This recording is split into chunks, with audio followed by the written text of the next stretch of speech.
In today's video, I'll discuss the critical changes business owners tell us they wish they made before turning 60.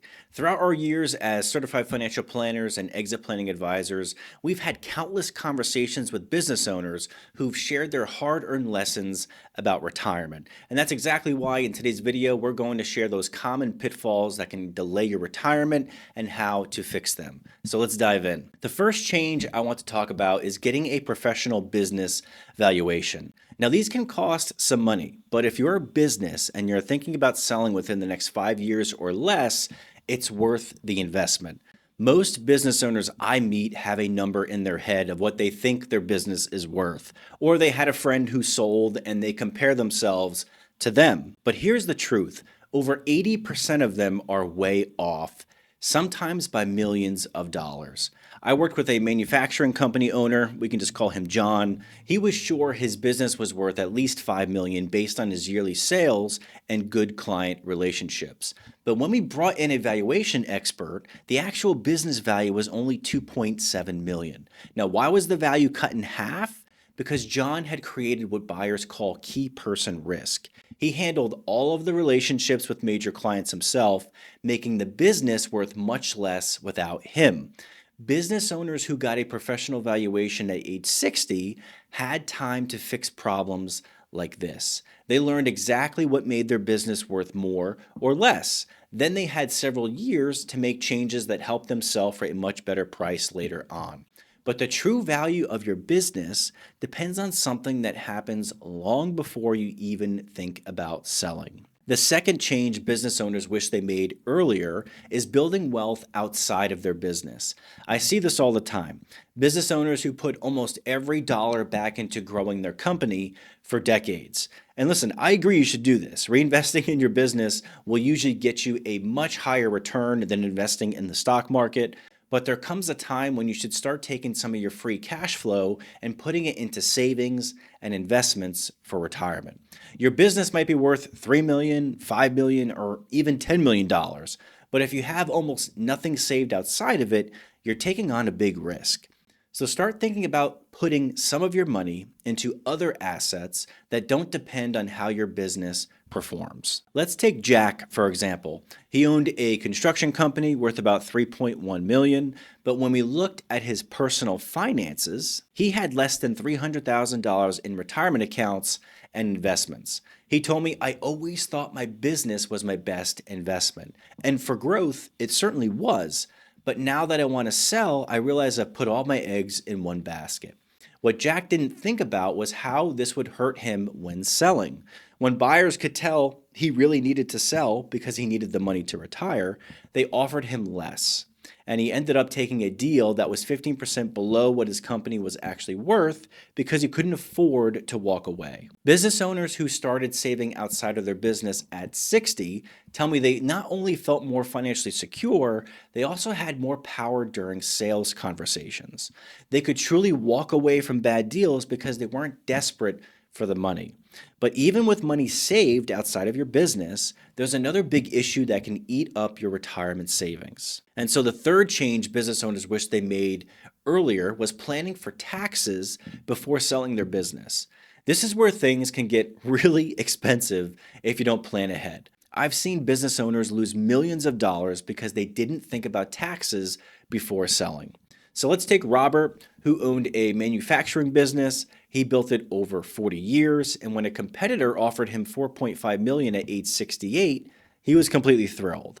What he wasn't happy about was after signing the papers, that his tax bill would nearly be $1.8 million. This left him with much less for retirement than he'd actually planned for. If Robert had started tax planning well before age 60, he could have used several strategies to cut this tax bill way down. For example, he could have set things up to qualify for special tax breaks for small business stock. He could spread out the sale payments over several years to reduce taxes. He could have used charitable giving strategies that benefit both charities and himself. Looked into selling to his employees through an ESOP plan. He could have changed his business structure from a C Corp to an S Corp, which needs 5 years to get the full tax benefits there. But business owners who started tax planning well before 60 saved hundreds of thousands to over $1 million in taxes when they finally decided to sell. But they all say the same thing. These strategies need years to work properly and get them set up the right way. Starting at 65 or later was just too late for many of the best tax saving options. But even with the right tax plan, many business owners miss something that ends up being even more important. Which takes us to the fourth change business owners wish they made before 60, planning how they will spend their time after selling and clearly figuring out their purpose in life after business. Now, this might sound less important than business value, saving money, and tax planning, but I can't tell you how many times I've seen or heard about other business owners who had a successful transition out of the business only to fall into depression and regret within the first year of retirement. Over 75% of business owners experience regret after selling their company, and that's a real statistic from the Exit Planning Institute. Many tell me they've never been more miserable because you go from being respected with a packed calendar and people constantly needing your input to nothing. No one calls you anymore, you have the money, but your identity was still strongly tied to the business.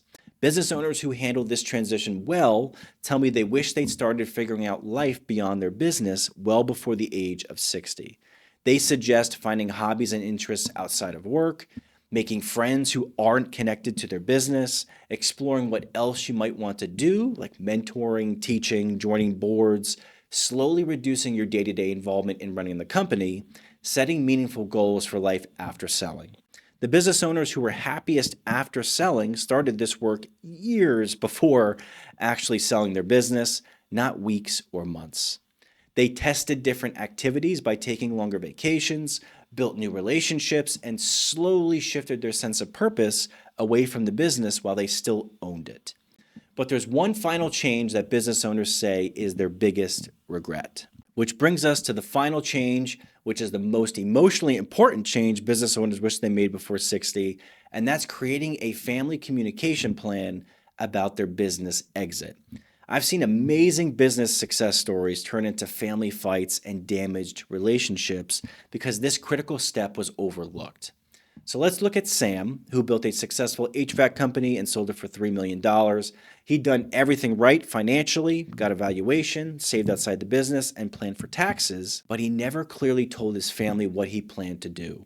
His son had worked in the company for 15 years and thought he would take over one day.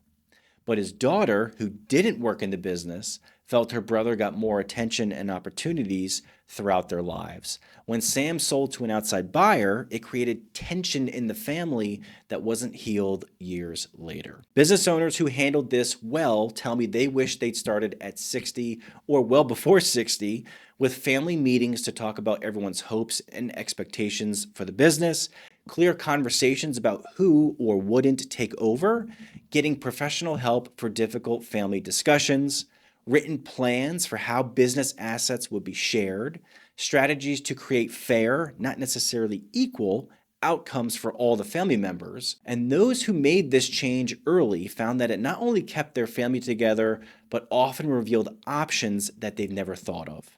Like children partnering with key employees to buy the business, or creating separate divisions for different family members. What ties all these changes together is time. Each needs years, not months, to work properly. The business owners I work with who started these changes well before 60 had a much higher success rate transitioning out of the business, both financially and emotionally, than those who waited until 65 or later.